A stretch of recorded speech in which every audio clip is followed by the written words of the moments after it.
que tu es, admirable dans ce que tu fais. Admirable, Seigneur, tu es. Admirable dans tes actions. Admirable dans ce que tu es, simplement. Reçois de nous cette reconnaissance. Reçois de nous cette reconnaissance en ce matin. Nous reconnaissons ce que tu es. Et nos cœurs sont disposés à te bénir pour ce que tu es. Nos cœurs sont prêts à te bénir pour ce que tu es. Abraham sur la montagne a béni Jireh, le Dieu qui pourvoit.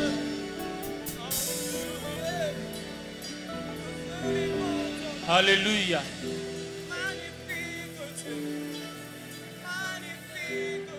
Nous te bénissons ce matin comme El Shaddai, celui qui se place au devant de nos combats. Tu combats et la victoire nous revient. Quelqu'un dans le tourment peut te bénir comme El Shaddai, celui qui donne la paix. Mais ensemble, nous avons un sujet pour lequel nous sommes en train de te bénir en ce matin. Pour ce que tu es, Jireh, Shama, Shalom, Adonai, El Elyon, nous te bénissons ce matin. Nous te bénissons.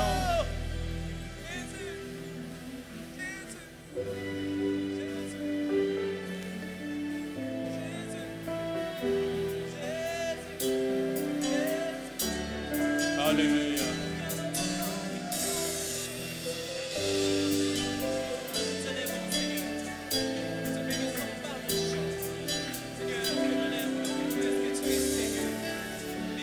Allez ensemble. Béni sois-tu, Seigneur, ô Dieu, toi le roi saint éternel. Béni sois-tu. Béni sois-tu, Seigneur, ô Dieu, toi dont la parole appelle le soir. Béni sois-tu. Béni sois-tu, Seigneur, ô Dieu, toi le roi saint éternel. Béni sois-tu. Béni sois-tu, Seigneur, ô Dieu, toi dont la parole appelle le soir. Tu es saint. Tu es saint, ô éternel, notre Dieu. El Shaddai est ton nom. Oh, tu es saint. Tu es saint, ô éternel, notre Dieu. El Shaddai est ton nom. Par ta sagesse. Par ta sagesse, Seigneur, les portes du ciel s'ouvrent. Merveilleusement, tu changes les saisons. Par ta sagesse. Par ta sagesse, Seigneur, les portes du ciel s'ouvrent. Merveilleusement, tu changes les saisons. Tu crées jour et nuit. Tu crées jour et nuit, change ténèbres en lumière. Tu places les étoiles par ton Oh, désir. tu es saint. Tu es saint, ô éternel, Éternel. notre Dieu. El Shaddai est ton El nom. Shaddai est ton nom. Oh, tu es saint. Tu es saint, ô éternel, notre Dieu. El Shaddai est ton El nom. Shaddai est ton nom. Oh, tu es saint. Tu es saint, ô éternel, notre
du roi élevé.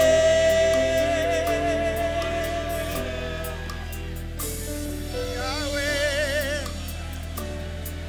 Yahweh, Yahweh.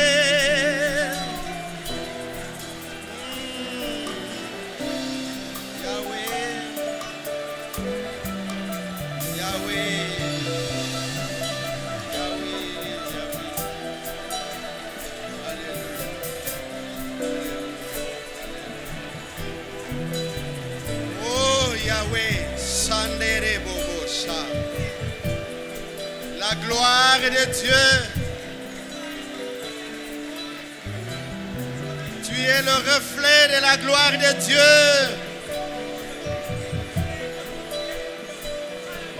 L'image et l'empreinte de sa personne.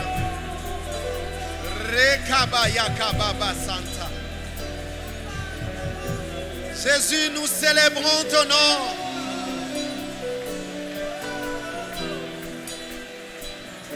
Les psalmistes pouvaient dire, les paroles pleines de charme bouillonnent mon cœur. Et j'ai dit, mon œuvre est pour le roi. Mon œuvre est pour le roi. Et ma langue, oh mon Dieu, mon Dieu, est comme la plume d'un agile. Alléluia, alléluia. Écrivain, merci Jésus de recevoir la gloire. Merci de recevoir la louange ce matin. Sois glorifié, loué à jamais.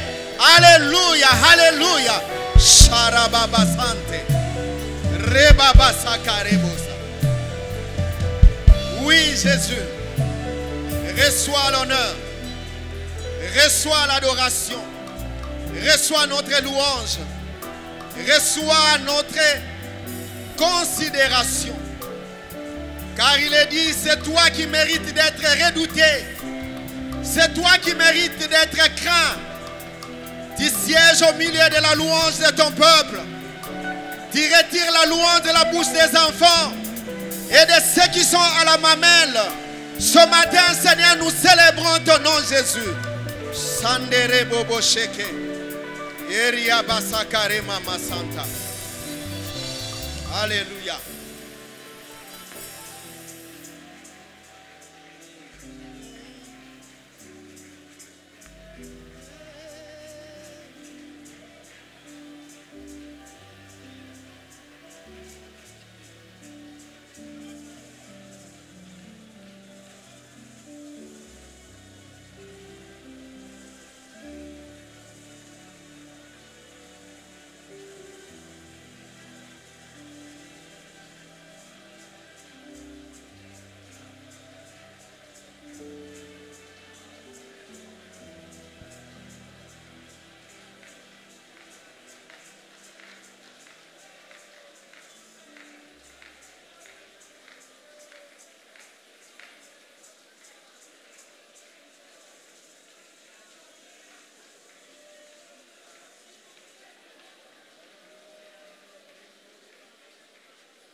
Merci Jésus.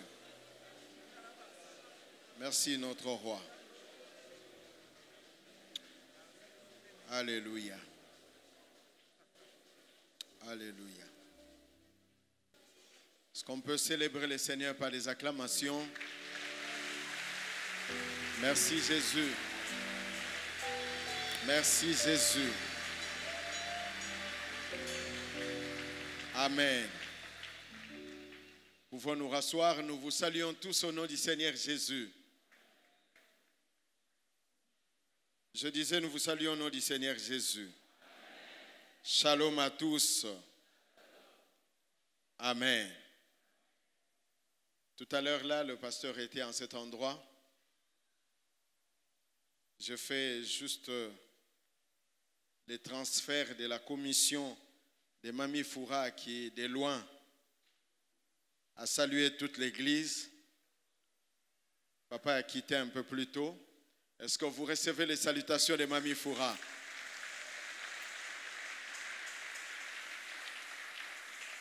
Gloire au Seigneur. Sans plus tarder, je voudrais nous inviter à prendre nos Bibles.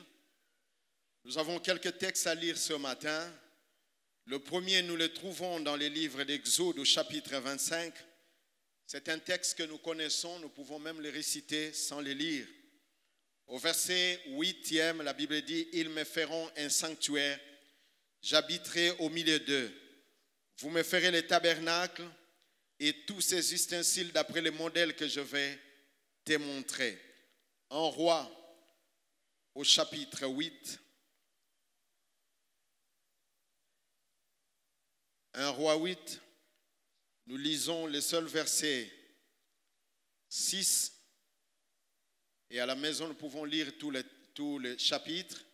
Les sacrificateurs portèrent l'arche de l'alliance de l'Éternel à sa place dans les sanctuaires de la maison, dans les lieux très saints, sous les ailes des chérubins.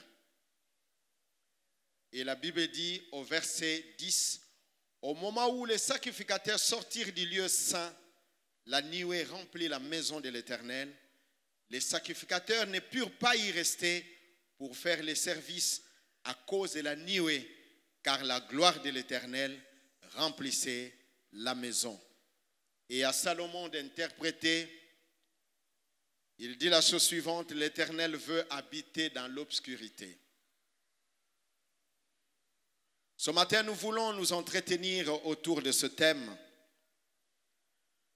Lorsque la présence de Dieu est là.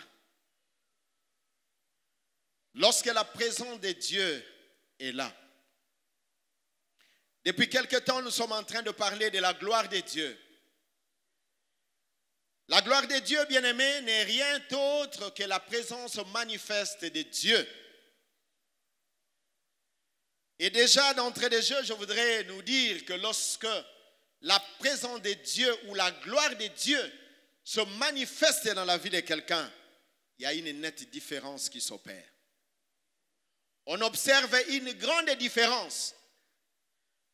La vie avant la gloire ou avant la présence de Dieu et la vie après la gloire et la présence de Dieu, ce n'est toujours pas la même chose. Il y a toujours quelque chose qui change. Dans les textes que nous avons lus, comme nous le savons bien aimés, on nous parle de l'arche, on nous parle du tabernacle, on nous parle du temple. Mais avant d'aller un peu plus loin dans le développement, si vous voulez, dans l'analyse de ces deux textes, je voudrais d'abord nous rafraîchir. Parce que Dieu, en créant l'homme, il a voulu en fait étendre sa race sur la terre.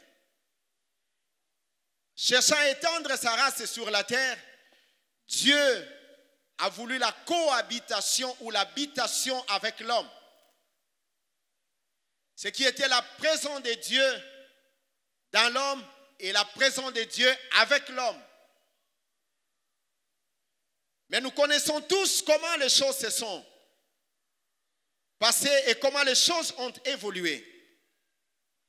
Il y a donc 3 phases dans l'histoire de l'homme ou dans la Bible qui nous démontrent les 3 grands temps de la cohabitation de Dieu avec l'homme.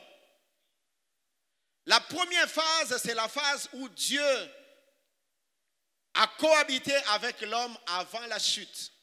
Avant que l'homme ne connaisse le péché, Dieu était avec l'homme. Dieu pouvait parler avec l'homme. Il pouvait échanger avec lui. Ça, nous sommes à Éden avant la chute, au lieu de délices. Dieu lui-même a aménagé le jardin et il y a placé l'homme. Mais il n'a pas laissé l'homme seul dans cet environnement. Dieu est venu et chaque fois, Dieu était avec l'homme parce que sa voix pouvait se faire entendre. Dieu était avec eux. Mais après la chute de l'homme, Bien-aimés, la Bible nous dit, dans Genèse au chapitre 3, 23 à 24, que lorsque l'homme avait péché, Dieu l'a sorti du jardin. Et il a placé à l'orient du jardin les chérubins qui étaient là avec une épée flamboyante. Et ils ne pouvaient pas rentrer pour aller vers l'arbre de vie. L'accès vers l'arbre de vie était protégé par les chérubins. Ils n'étaient pas là seuls, mais ils avaient une épée flamboyante. Et cette épée était agitée, de sorte que personne ne pouvait accéder. Sinon, c'était la mort, parce que l'épée était en cet endroit-là. Et c'était le lieu du jugement pour le peuple. Voilà pourquoi dans Romains 3, le verset 23, l'apôtre Paul dit, « Tous ont péché et sont privés de la gloire de Dieu. » Le péché est venu séparer l'homme d'avec Dieu. L'homme s'est séparé de Dieu. Et de ce fait, la présence de Dieu n'était plus visible dans la vie de l'homme. Dieu s'est retiré de lui. Quel désastre! Bien-aimés, souvent, nous nous plaisons à ce que nous disposons, soit un talent quelconque, ou le bien matériel et tout ce que nous pouvons avoir sur cette terre, oubliant que la plus grande chose, la chose la plus importante dans la vie de l'homme, c'est d'avoir Dieu avec lui. Certaines personnes peuvent vous dire, est-ce que vous me connaissez? À cause du bien matériel et autres. Bien aimé, si c'est seulement pour vos biens, la Bible dit dans Psaume 49, ils se sont confiés à leurs biens. Ils ne peuvent se sauver l'un et l'autre, car le prix de leur achat est cher et n'aura point lieu. Les gens se sont appuyés sur leurs biens et personne ne pouvait se sauver avec ses voitures, avec ses maisons. Parce que lorsque la gloire de Dieu se retire dans la vie de quelqu'un bien-aimé, c'est la mort qui vient à la place. Plusieurs marchent aujourd'hui sans Dieu, sans la présence de Dieu, sans la gloire de Dieu. Cependant, ils veulent s'assurer qu'ils ont au moins leurs avoirs avec eux. Bien-aimés, vous pouvez tout avoir, mais si vous manquez Dieu dans votre vie, vous manquez Jésus, vous manquez aussi tout. Mais celui qui a tout manqué, mais qui a Jésus, a finalement tout. Voilà pourquoi nous avons besoin de Jésus. Il est la solution miracle. Il est, si vous voulez, dans un langage médical, la cure à dose unique. On n'a pas besoin de l'accompagner avec quelque chose d'autre. Lui seul suffit pour que la vie de quelqu'un puisse aller dans une autre direction. Peut-être que vous avez essayé seul, avec plusieurs artifices, et vous avez tenté ici et là. Rien n'a marché, parce que vous avez soit voulu être seul avec tous ces artifices, ou vous avez voulu avoir Dieu, mais en même temps aussi ces choses. Ça ne marche jamais comme ça avec notre Dieu. Et lorsque vous êtes avec Dieu, il vous amène dans une nouvelle dimension. Vous pouvez entendre Dieu autrement et de manière assez distincte. Hier, pendant que je priais, j'étais en train de prier. J'ai prié, j'ai entendu une langue sortir de moi. Et j'ai aussi entendu une voix qui me disait écris. J'ai écrit cette langue que je ne connaissais pas. Alors que j'écrivais cela, j'ai fini. J'ai aussi entendu une voix qui me disait va dans Google et cherche la traduction. Je suis allé aussi dans Google. J'ai mis ça. Mais j'ai dit Seigneur, on part d'une langue vers une autre. Je vais mettre en français. Mais quelle est la langue d'origine? J'ai cherché la langue d'origine. Et j'ai aussi entendu une voix qui me disait Igbo. Et j'ai cherché, j'ai trouvé ça, j'ai cliqué et j'ai trouvé exactement la traduction en français. Mon épouse est là, mes témoins. J'ai crié dans ma chambre et j'ai appelé mon épouse. Je lui ai dit, lis ceci. Oui, il faut acclamer le Seigneur. Il faut acclamer le Seigneur. J'aimerais dire à quelqu'un ceci. Cela ne dépend pas de la manière avec laquelle nous sommes en train de parler de ces choses. Si le Dieu que nous invoquons est le même, il est vivant. J'aimerais dire à quelqu'un, il y a quelque chose que vous n'avez jamais expérimenté dans votre vie qui va devenir une réalité sous vos yeux et cela peut commencer même ce matin à cet endroit. À cause de la présence de Dieu, à cause de la gloire de Dieu dans votre vie. Je crois à cela. J'ai crié et j'ai écrit ces choses. Et j'ai appelé mon épouse. J'ai dit voilà, pour ceux qui méprisent des langues. Ça veut dire, et lorsque je suis allé un peu plus loin, dans la recherche, on me dit cette langue, c'est au Nigeria. Je me suis dit, pendant que je parlais, si j'avais un Nigérian avec moi, il serait en train d'entendre tout ce que j'étais en train de dire. Pouvez-vous comprendre ce genre de choses? Notre Dieu mérite encore mieux les acclamations. Alléluia. Et cette phrase me disait, peut-être avez-vous encore besoin du bon moment. Et j'ai fait lire ça à mon épouse. Alors que j'étais en train de prier sur effectivement du temps. Et il dit, peut-être que vous avez aussi besoin du bon moment. Et j'ai noté cela. Dieu est fidèle. Lorsque la présence de Dieu est là, lorsque la gloire de Dieu est là, les choses exceptionnelles peuvent se faire. Et ici, bien-aimés, lorsque Dieu s'est retiré, il a chassé l'homme, l'homme a commencé à se débrouiller seul. Peut-être que vous êtes là ce matin en train de vous chercher, et voilà le pourquoi de vos échecs, où vous avez avancé vos efforts, et vous n'avez plus laissé la place à Dieu d'agir avec et pour vous, parce qu'il y a la privation de la gloire à cause du péché. Et pendant ce temps où il y a eu la chute, Dieu aussi a mis en place un mécanisme.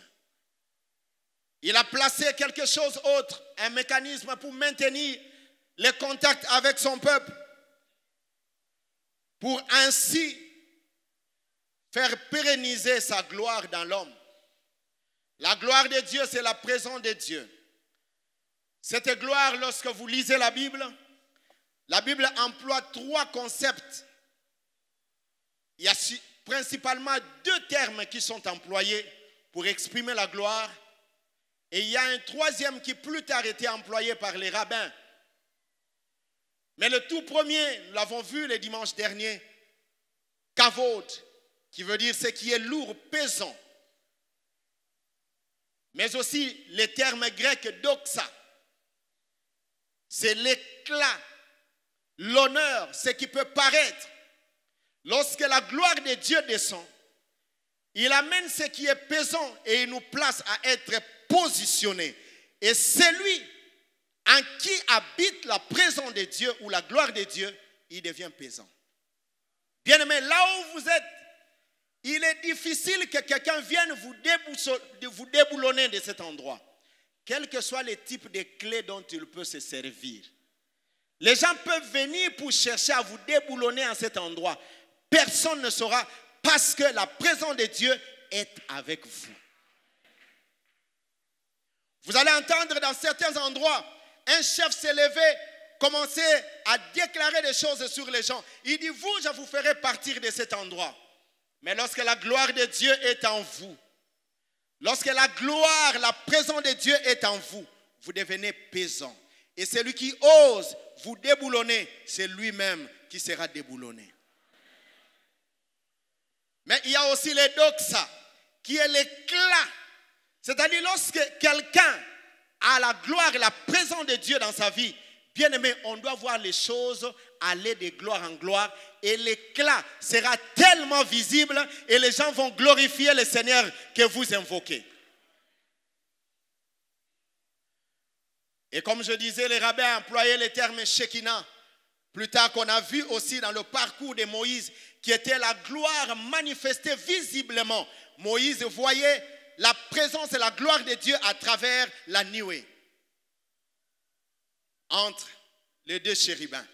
Mais ici, lorsque l'homme a péché, Dieu a placé les chérubins à l'entrée, au chemin qui devait amener à l'arbre de vie et la Bible précise à l'orient du jardin. Et les chérubins étaient là. Et lorsque Dieu voulait rétablir sa demeure parmi son peuple, il appelle Moïse. C'est pour cela que vous allez voir dans la Bible, le premier homme à être cité comme homme de Dieu dans la Bible, c'est Moïse. Quand vous allez dans Deutéronome 33, vous allez voir ça. Le premier, Dieu va l'établir, il dit dans Exode 25, « Ils me feront un sanctuaire, j'habiterai au milieu de vous. Me ferai un tabernacle selon le modèle que je te montrerai. » Le but de Dieu en faisant faire les tabernacles, c'était d'habiter au milieu de son peuple, que sa présence soit là. Et il a dit à Moïse de le faire. Moïse s'est mis à le faire, mais Dieu a joint à Moïse les autres, notamment Betsalel, Oholiab et les autres, à qui il a placé l'intelligence, l'esprit pour faire toutes sortes d'ouvrages. Et ils se sont mis à faire le travail. Et lorsqu'ils ont fait le travail, ils ont bâti ce que nous appelons les tabernacles. Et les tabernacles avaient 3 parties, si vous voulez bien.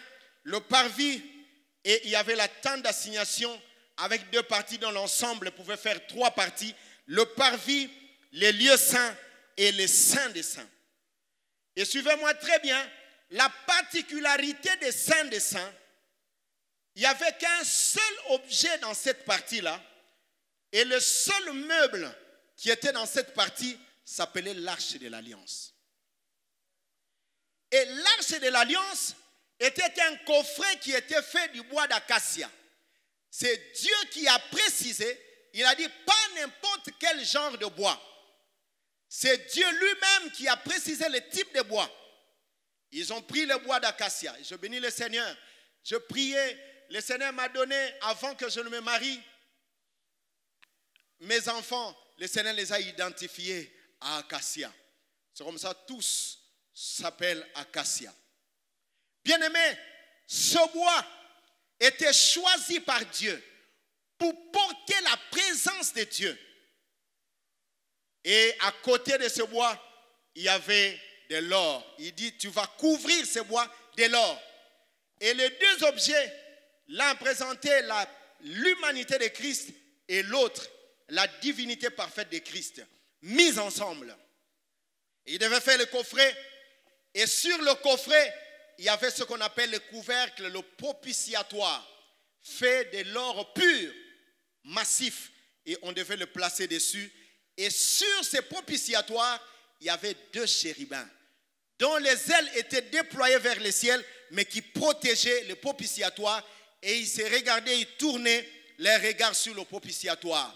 Et le Seigneur dit à Moïse, à Exode 25-22, c'est entre les 2 chérubins que je serai en train de te rencontrer. Et cela devait être placé dans les lieux, dans les saints des saints. Moïse a fait faire le travail et l'arche avait des barres pour la transporter. Parce qu'un homme ne pouvait pas toucher à l'arche et survivre et continuer à vivre. Et même pour voir la particularité ici, Dieu voulait maintenir sa présence parmi son peuple, mais le peuple vit dans le péché et il ne peut pas être en lui. Mais il a établi l'arche, si vous voulez, le tabernacle comme le moyen où il pouvait rencontrer son serviteur pour que le peuple soit en contact avec lui à travers son serviteur. Et là, comme ils étaient dans le désert, ils étaient en mouvement. Ils ne pouvaient pas bâtir un temple physique. C'est ça qui créait la différence entre les temples et les tabernacles. Et chaque fois qu'ils devaient s'arrêter quelque part, ils devaient monter les tabernacles. Et pour partir, ils devaient les démonter. Mais ce n'était pas n'importe qui pouvait toucher à l'arche et à ses objets. Il y avait un peuple parmi les Lévites qui était censé le faire. Et eux non plus ne pouvaient pas toucher à l'arche, mais ils devaient les transporter, les porter sur leurs épaules, sur la base des barres qui étaient là. Et ces barres aussi étaient faites du bois d'acacia couvert de l'or. Et tout couvert de l'or. Et dans l'arche, on avait placé 3 choses. Les tables de la loi, la verge d'Aaron qui avait fleuri, c'est le nombre 17, mais aussi cuve de manne. Vous savez, lorsque Dieu a fait descendre la manne, pendant tout le temps de leur désert, Dieu était en train de leur faire manger par la manne. Mais Dieu a voulu qu'on garde un homère pour conserver le souvenir. Et ils ont gardé ça aussi dans l'arche. Et c'était là-bas. Et Dieu se manifestait entre les deux chérubins. Sa gloire était manifeste là-bas. Et c'est ça qu'on appelle le Shekinah. La gloire de Dieu se manifeste entre les deux chérubins. Moïse pouvait contempler et constater la présence de Dieu à travers cela, quoiqu'il n'a pas vu de face. Et Dieu voulait qu'on maintienne cela. Mais bien aimé, lorsque Dieu est présent dans vos affaires, il y a la permanence des réussites. Il était là et Dieu, Moïse pouvait entendre Dieu par là. Mais regardez comment Dieu a fait. Pour entrer dans le Saint des Saints, il y avait un voile. Et ce voile-là, et tout ce qu'on mettait dans la tente d'assignation, était brodé de chérubins aussi. Ce qui était une même configuration. À Éden, lorsqu'il a chassé l'homme, il y a placé les chérubins qui étaient là pour protéger l'accès à l'arbre de vie. Et passer par là, c'était synonyme du sang qui devait couler, c'est-à-dire la vie qui devait se perdre en cet endroit-là. Et c'est la même configuration qu'il va amener dans le Saint des Saints. Et entre les deux chérubins, le sang devait couler. Quand il faisait les sacrifices, il amenait le sang entre les deux chérubins sur le propitiatoire. C'est là le lieu du jugement. Et c'est là qu'il rencontrait le Seigneur. C'est en cet endroit où personne ne pouvait avoir accès à cause du péché. Ça, c'est pendant ce temps, ils étaient avec l'arche.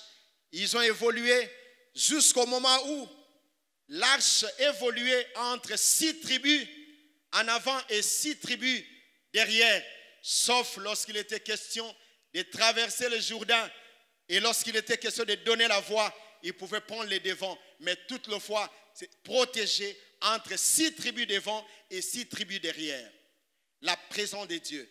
Et lorsqu'ils ont eu la terre, ils sont rentrés dans la terre. Ils ont eu l'air demeure. Ils sont arrivés là. Bien aimés, l'arche était devenue pour eux comme une sorte de fétiche. L'idolâtrie est rentrée. Et le peuple commençait à utiliser l'arche. Lorsqu'ils avaient des problèmes avec les Philistins, vous allez voir dans 1 Samuel 4, ils sont allés chercher l'arche. Alors que le peuple était dans le péché, le péché était trouvé dans les sacrificateurs. Les fils d'Élie, les sacrificateurs, Ophni et Phinehas. Les deux ont commis des abominations graves. Et leur péché était le mauvais usage des offrandes qu'on a menées au Seigneur. Bien-aimés, ça c'était à l'époque, mais aujourd'hui aussi, il y a plusieurs qui vont faire partie de la gloire de Dieu dans leur vie à cause de la mauvaise gestion de ce qui est à Dieu. Vous savez, ce qu'on consacrait à Dieu était considéré comme le corban, c'est-à-dire dévoué et vraiment uniquement cédé à Dieu et à Dieu seul. Aujourd'hui, nous aussi, dans notre temps, nous avons des choses qui font fuir la présence de Dieu dans notre vie. À travers la désobéissance, qu'est-ce que nous faisons? Qu'est-ce que nous ne faisons pas même à l'église du Seigneur qui profane les choses de Dieu? Certaines personnes se servent même de droit de Dieu. Ils lui donnent le 10e au lieu de donner la dîme. Plusieurs sont dans cela. Ils donnent le 10e, j'ai donné ma dîme alors que vous avez donné votre 10e, vous n'avez pas donné la dîme. Le vrai sens du mot dîme, originellement établi, c'était ce qui venait le premier 10e. Ce qu'on donnait en premier, parce que Dieu voulait être le premier en tout. Mais il y en a, il sort avec 1000 en ville, il rentre d'abord au marché, il sait que 1000 c'est $100, 10e. Il rentre d'abord au marché, il finit son marché avec 300, et puis il rentre 700, il dit, hé, dîme, il met dans son enveloppe, il vient donner. Vous avez donné les 10e, mais vous n'avez pas donné la dîme. Parce que la dîme a un caractère de prémisse. Lorsque vous voulez faire quoi que ce soit, le premier, vous savez bien aimé, ça peut vous étonner dans Genèse 4:4. Quand vous regardez l'offrande faite par Abel et Caïn, la différence est très bien établie, les frères peuvent nous le projeter. Vous allez voir que Caïn a présenté l'offrande seulement. Mais Abel a présenté l'offrande, le premier-né de son troupeau.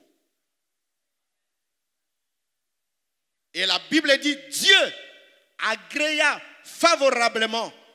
Écoutez, Abel, son côté, en fit une des premiers de son troupeau et de leur graisse. L'Éternel porta un regard favorable sur Abel et sur son offrande. Ce qui vient en premier, Dieu doit trouver la première place, la position privilégiée de notre vie. Il prenait ce qu'on amenait à Dieu. Il s'en servait indignement. Mais deuxièmement, à l'entrée de la tente d'assignation, la Bible dit, il couchait là avec les femmes qui venaient. Ouh là là. Quel sacrificateur! Aujourd'hui, nous avons encore ce genre de sacrificateurs parmi nous, à l'église, qui sont dans n'importe quoi. Ils ne peuvent pas se tenir et regarder les hommes et les gens en face parce qu'ils se culpabilisent. Ils prennent ceux qui viennent chercher le Seigneur pour femmes alors qu'ils sont des enfants à leurs pieds qui viennent chercher le Seigneur. Et ça déplut à Dieu.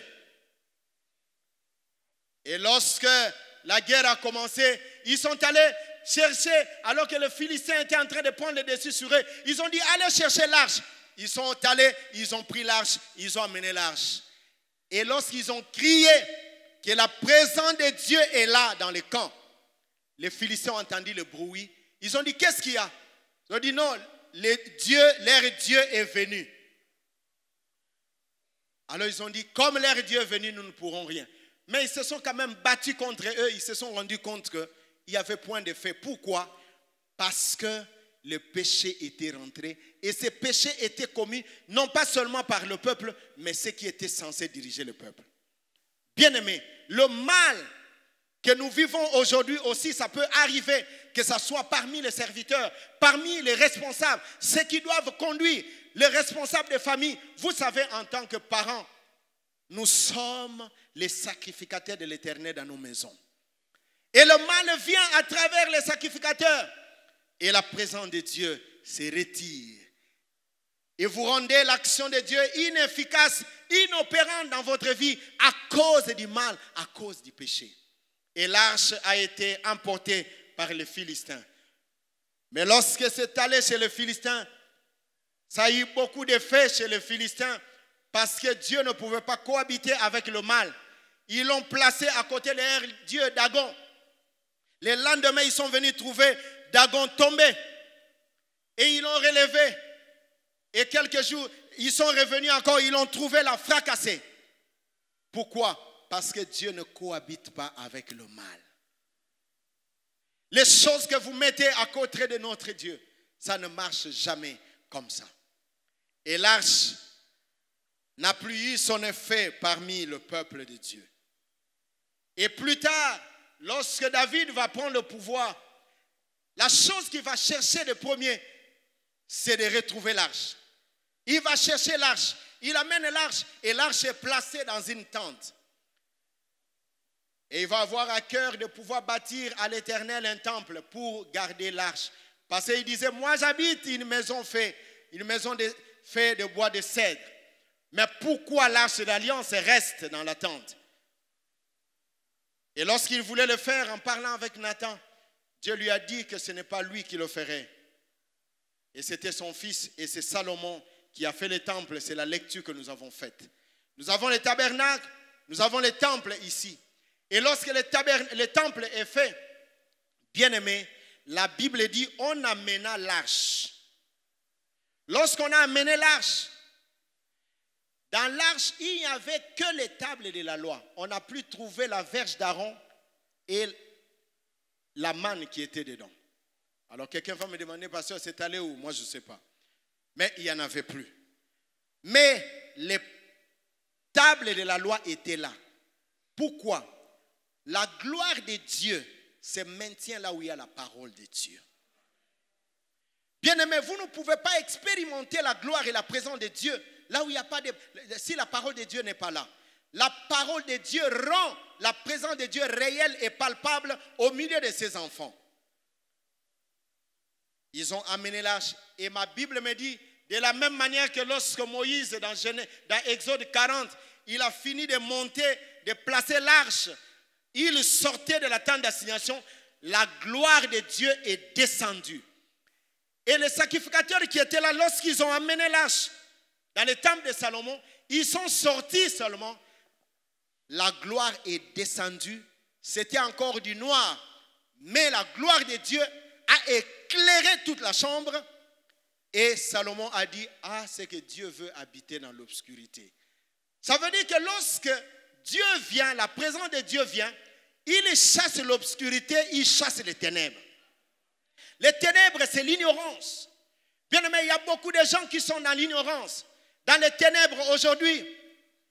C'est pourquoi vous allez apprendre que certaines personnes nous quittent ici pour aller chercher les enfants près d'un prophète quelconque, un pseudo-prophète, quelqu'un qui est sorti là-bas apôtre.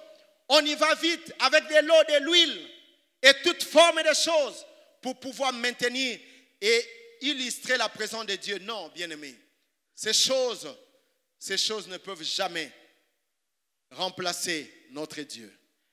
Et nous devons faire beaucoup attention. Plusieurs sont dans ce genre de choses. Mais la gloire de Dieu est descendue. Et ils ont vu la manifestation de la gloire. Et la Bible dit, les sacrificateurs n'ont plus rien fait. J'aimerais dire à quelqu'un, lorsque la gloire de Dieu se manifeste, le Seigneur annonce une saison de grâce et de faveur. C'est-à-dire que là où vous aviez des efforts à fournir, le Seigneur fait taire vos efforts et lui-même vient en action. Il reste le seul en action et vous amène simplement dans une nouvelle dimension de l'histoire. Voilà pourquoi dans les saints des saints, il n'y avait que l'arche. Dieu n'avait pas besoin d'efforts humains. Lorsque la présence de Dieu est là, il rend certaines choses possibles. La faveur et la grâce est là.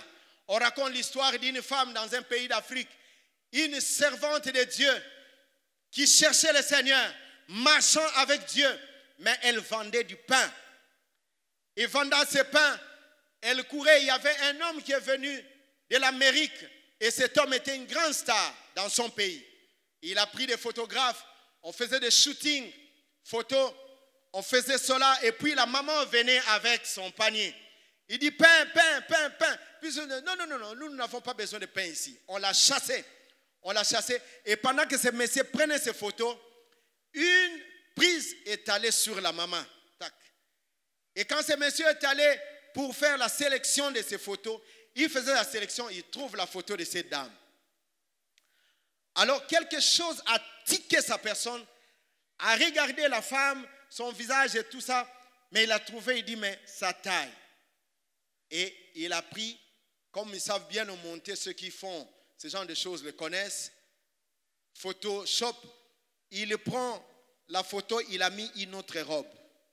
Quand il a mis la robe, il regarde maintenant, ça donne une très belle robe, il regarde la photo, donne quelqu'un d'autre. Il ajoute des choses, il trouve que ça donne quelqu'un d'autre.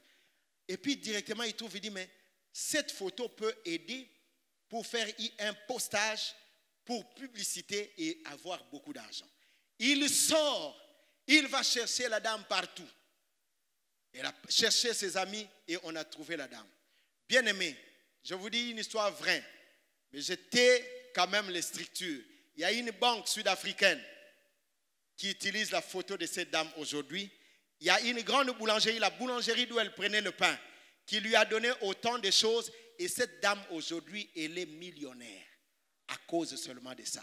Moindre effort, mais la grâce de Dieu lui ouvre la porte. Pourquoi? Parce qu'il est resté dans la présence de Dieu. Bien aimé, il y a certaines choses où nous mettons en avant-plan nos efforts. Dieu n'a rien contre nos efforts. Mais Dieu, lorsqu'il ouvre la voie de la grâce, lorsqu'il ouvre la saison de la faveur, il veut amener la grâce, les efforts d'une obligation à une nécessité. C'est-à-dire que les efforts ne deviennent plus une obligation, mais sont une nécessité pour faire activer la grâce et la faveur de Dieu. Tout simplement. Faites quand même quelque chose. Mais ce n'est pas ce que vous faites. Ce n'est pas vos efforts qui comptent. Lorsque la faveur de Dieu est là, il vous repose aussi. Les sacrificateurs ne pouvaient plus rien faire.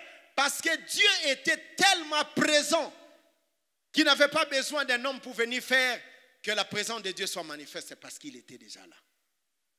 Bien-aimés, combien de fois n'avons-nous pas, nous ne nous sommes pas agités dans beaucoup de choses parce que simplement la présence de Dieu n'est pas là. Et le temple était là avec l'arche.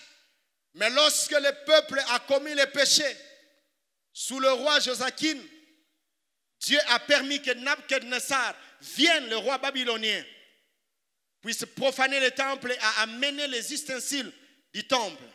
Bien-aimé, la gloire de Dieu n'était plus visible au milieu de son peuple. Ce n'était plus visible. Pourquoi? À cause du péché du roi.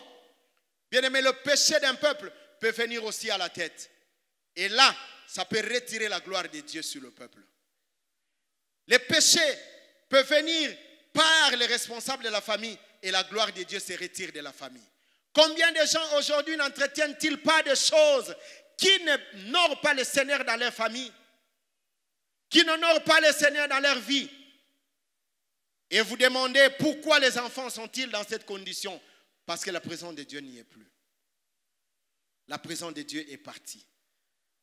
Oh, lorsque la présence de Dieu est là, ça fait quelque chose de différent. Et l'arche n'avait plus son effet et le temple de Dieu était profané.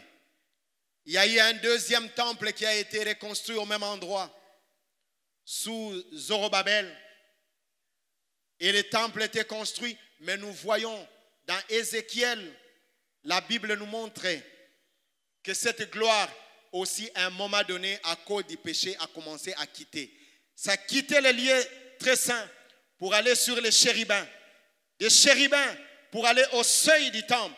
Du seuil du temple, il sort du temple pour aller finalement sur la montagne. Il y a certaines personnes qui sont encore en train de se contenter de cette première phase où la gloire de Dieu s'est déjà retirée du lieu saint. C'est comme Samson un jour, alors qu'il faisait beaucoup de choses qui ne plaisaient pas au Seigneur. Il est arrivé un moment, alors que Delilah lui dit, Samson, les Philistins sont à la porte. Il dit, je m'en tirerai comme les autres fois. Et la Bible dit, il ne savait pas que l'Éternel l'avait déjà quitté. Bien-aimé, peut-être que Dieu vous a déjà quitté. La gloire de Dieu est déjà partie.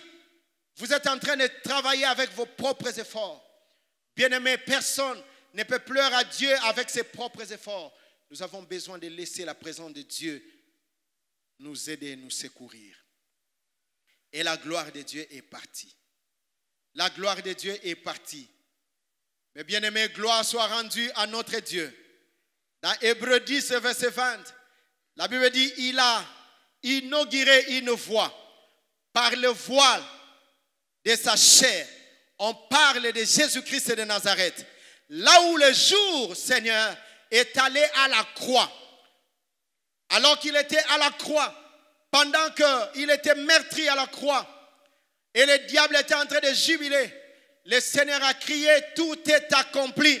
Il rendit l'âme. La Bible dit, le voile du temple se déchira de haut en bas. Et ceux qui étaient dehors pouvaient entrer. Aujourd'hui, bien-aimés, la présence de Dieu est rendue disponible, palpable et possible par la présence de Jésus-Christ.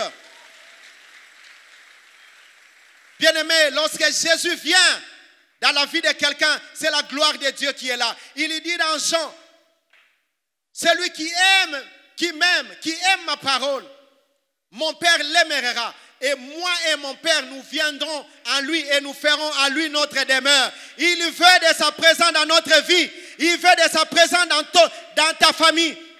Sa présence dans notre nation. Et lorsque Jésus est présent, bien aimé, les choses changent. Les choses ne restent plus les mêmes. Les choses changent. Un jour dans Marc 2, il y avait des hommes qui ont compris, un homme paralytique. Ils ont compris que pour la guérison, nous avons besoin seulement de Jésus. Ils l'ont cherché et ils ont trouvé quelque part, il était dans une maison en train de donner un serment. Ils sont venus, il y avait une foule, ils ne pouvaient pas accéder.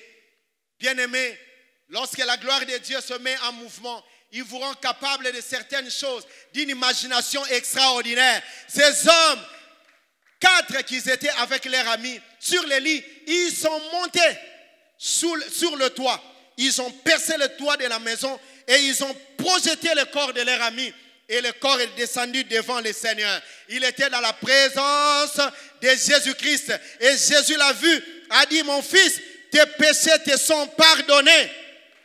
Et les scribes qui étaient là, ils ont dit, qui peut pardonner le péché? Et Jésus qui a vu dans leur cœur ce qui s'est passé, il leur dit, qu'est-ce qui est aisé? C'est de dire à quelqu'un, tes péchés te sont pardonnés, ou de lui dire, lève-toi, prends ton lit et marche. Et il dit, pour que vous sachiez que le Fils de l'homme a le pouvoir sur la terre, sur toutes choses, je te l'ordonne, prends ton lit et va dans ta maison. Bien-aimé, j'ai toujours prié le Seigneur. J'ai dit, Père, pourquoi cela? Cet homme pouvait être léger et partir simplement. Mais pourquoi tu lui donnes encore la charge de prendre son lit? C'était juste pour lui dire, la chose qui t'a transporté, bientôt, très bientôt, c'est toi qui vas la transporter. Tu vas amener ton témoignage. Tu vas aller partout avec ton témoignage. Le Seigneur veut que tu partes avec un témoignage. Lorsque la gloire de Dieu vient, le Seigneur permettra que tu aies ton témoignage, que tu vas amener partout et que les gens voient. Voici ce qui m'a transporté, ma cause de la gloire de Dieu. C'est maintenant moi qui suis en train de les transporter. Je dis cela de quelqu'un. Je pensais que cela te concernait. Je prophétise sur la vie de quelqu'un que la gloire de Dieu va être manifeste dans ta vie. Et tu transporteras ces problèmes comme témoignage. Je prophétise cela sur la vie de quelqu'un ce matin. Bien-aimés, vous qui n'avez jamais eu des enfants, vous êtes là en train de vous plaindre. Je vous dis bientôt, très bientôt, si notre Dieu est vivant, s'il est le même hier, aujourd'hui, éternellement, vous aurez votre enfant, vous le porterez comme témoignage à cause de la gloire de Dieu, à cause de la gloire de Dieu. Bien-aimé, lorsqu'il fait ces choses, il les fait de manière exceptionnelle. Lorsque la gloire de Dieu arrive, il te fait reposer de tes œuvres et il annonce une nouvelle saison de grâce, une saison de faveur. Il annonce une saison de faveur. Bien-aimé, c'est comme dans un match de football. J'aime bien cela et j'aime bien cet exemple. Là où vous êtes limité, sachez-le bien, les malins viennent nous combattre chaque fois sur le terrain. Mais nous sommes comme sur les gazons de football. Et il y a 2 camps. Quelqu'un dit avec moi, il y a 2 camps. Et dans ces 2 camps-là, il y a un arbitre. Et la Bible dit que le Seigneur est de notre côté. Le Seigneur est de notre côté. Et lorsque vous êtes sur le terrain, chaque arbitre a toujours un penchant. Qu'on ne vous trompe pas. Même s'il joue à l'impartialité liée à l'éthique de son travail. Mais il a quand même un penchant. Avant comme arbitre, Azaga Kokumi s'équipe Moko. Si comme Mukolo il y a comme arbitre. C'est comme celui qui supportait Barça. Le jour où il devient arbitre, Barça joue contre Real. Il a son penchant du côté de Barça. Quel que soit le problème. Et écoutez-moi très bien. Et lorsqu'il vient comme ça, qu'est-ce qui se passe? L'arbitre, lui, il dit, mais moi je supporte cette équipe. Mais je veux que l'équipe me donne aussi la passe, les occasions favorables pour les positionner. Et voilà pourquoi Dieu ne veut pas que nous puissions être à la défensive en train de dire au nom de Jésus, je te chasse. Non, non, non. Il veut que nous puissions aussi aller de l'autre côté, aller attaquer là-bas. Il veut que nous puissions rentrer là-bas. Est-ce que je parle à quelqu'un ce matin? Lorsque la gloire de Dieu est là, le Seigneur permet que vous puissiez effectuer un mouvement. Oui, oui. Aïe, aïe, aïe, aïe. Est-ce que je parle à quelqu'un? Tu dis la présence de Dieu est là. Lorsque la gloire de Dieu est là, lorsque la présence de Dieu est là, c'est la différence. Et si nous savons que l'arbitre est de notre côté, notre comportement change. Moi, je ne veux plus jouer à la défensive. Je vais être du côté du carré là-bas. J'entre là-bas. Une fois qu'on me fauche seulement, l'arbitre dit penalty. Penalty. Penalty. Penalty. Sharabasaka. Penalty. Papa le disait tout à l'heure. Par aussi bisabiso touche. Mais bison d'être aussi bisa touche. Est-ce que quelqu'un m'entend ce matin? Est-ce que je parle à quelqu'un? Lorsque la gloire de Dieu est là, Bagosimba touche na carré. Et ce que j'aime avec l'arbitre, il est aussi le seul capable. Lorsque vous avez joué sans rater, il est capable de dire à refaire. À refaire. À refaire. À refaire. Lorsque la gloire de Dieu est là, il peut tourner les choses en votre faveur. Il tourne les choses en votre faveur. Il tourne les choses en votre faveur. Alléluia, alléluia. Quelle est cette maladie qui vous a dérangé? Moi, je pensais que pendant que j'étais en train de parler, tu seras en train de déclarer que le Seigneur te sorte de cette maladie. Que le Seigneur te sorte de cette chose. Rabasakare Mama Santa. Que la gloire de Dieu, que la gloire de Dieu, que la gloire de Dieu, que la gloire de Dieu, la présence visible de Dieu soit manifeste en cet endroit, soit manifeste dans ta vie. Que le ciel s'ouvre, que le ciel s'ouvre, que le ciel s'ouvre, que le ciel s'ouvre. Déclare cela, déclare-le. Rebasakare Mama